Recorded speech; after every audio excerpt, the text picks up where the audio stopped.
Hello everyone, this is Mukundan Raghavan, and this video we will try to understand what are the different ways of data collection and sampling.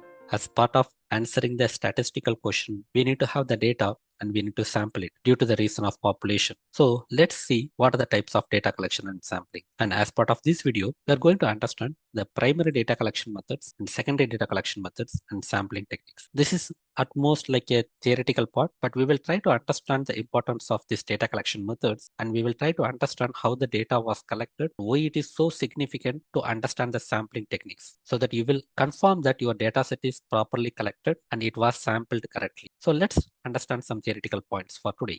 The first one, data collection. Yes, we are collecting the data to answer or to solve the problem for statistical question. Now, the first one, primary data collection method. Why it is called primary data collection method? Because you are directly getting from the source for the specific purpose. And what are the types for those? Surveys. Let's take surveys. Surveys will be inevitable nowadays, especially the online surveys. You might find everywhere online survey, either it could be part of your recent purchase or it could be part of your online product or movies. There are a lot of surveys are there.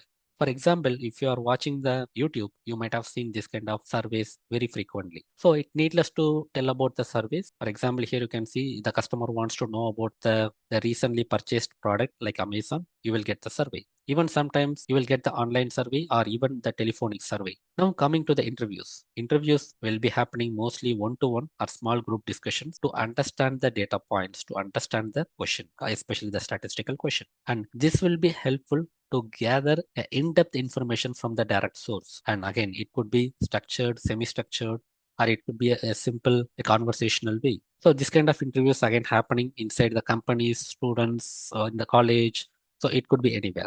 Now coming to the observation. Observation is something very different from the above type. Why? Because here only observation happens, no interference with the people. For example, a researcher observes the children playing in the park to study social interaction among different age groups. Or even you can consider a researcher observes the birds coming into the specific location to understand how many birds are coming on what season. So to conclude the primary data collection methods, it mainly on surveys, interviews, and observations. Surveys, again, it is online forms, paper questionnaires, or phone calls. Interviews, again, we have seen it could be structured with fixed questions. It could be totally unstructured with a normal conversation, or it could be semi-structured. Observations, yes, it could be just observing the natural settings or observing the people. Now coming to the secondary data collection methods. So again, why it is called secondary data collection methods? Because the data has been already collected by someone else or some companies or some government. So we don't need to worry about the data collection method. We directly get the data, unlike the first and data collection, like primary data collection methods. So maximum times this data collection we can trust on the government reports, academic research papers, or online databases. Especially for the data science projects, we like to get from the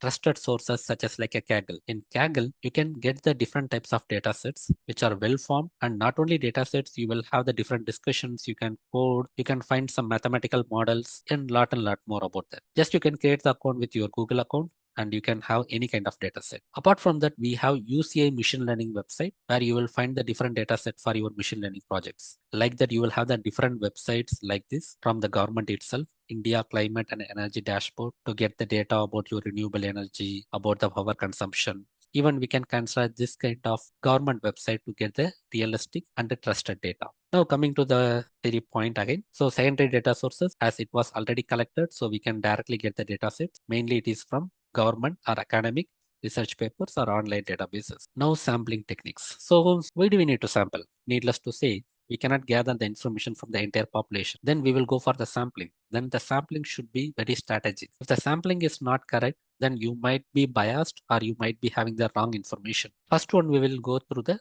random sampling. Random sampling can be taken only everyone in this population will have the equal chance of being selected. Then you will go for the random sampling. Imagine I want to get the feedback from the students. Now I don't have any bias whether I know the student, I don't know the student. The feedback should be collected from anyone.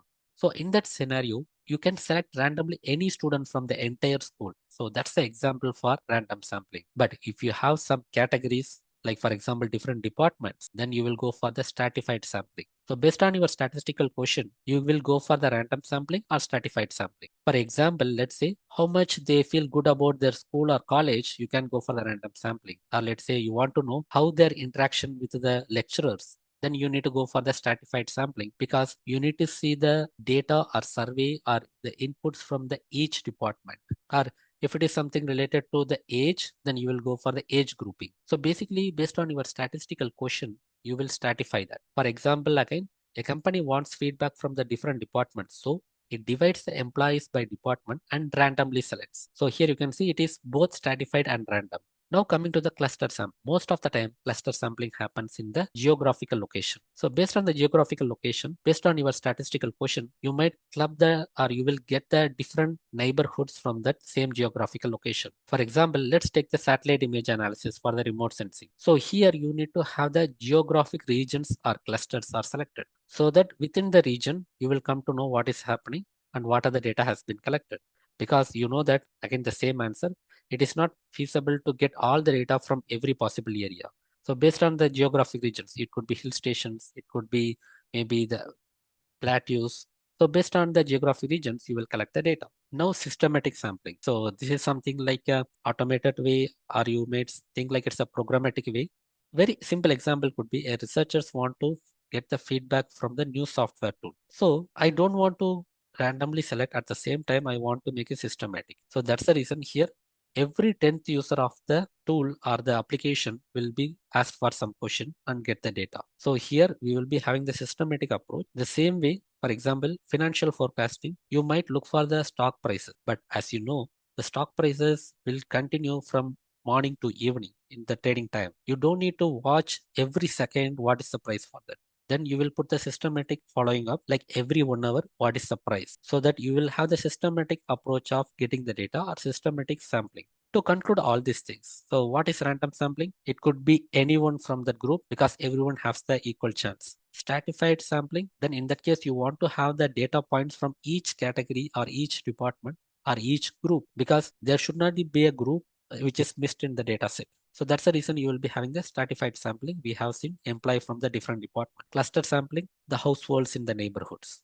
Systematic sampling for every 10th user, or let's say every 1 hour you will get the data if it is a weather. So these are the simple ways you will have the sampling techniques. Now to conclude this video, so we have seen primary data collection methods. Basically it's a direct interaction with the source of the data, survey, interviews, observations. And secondary data collection methods, since it is already collected, it is called the secondary data collection methods. Mainly it is from government reports, academic research papers, and online databases. For online databases, we have seen Kaggle as one of the forum where we will find the different data sets and valid and trusted data sets. Now coming to the sampling techniques, we have seen the random sampling.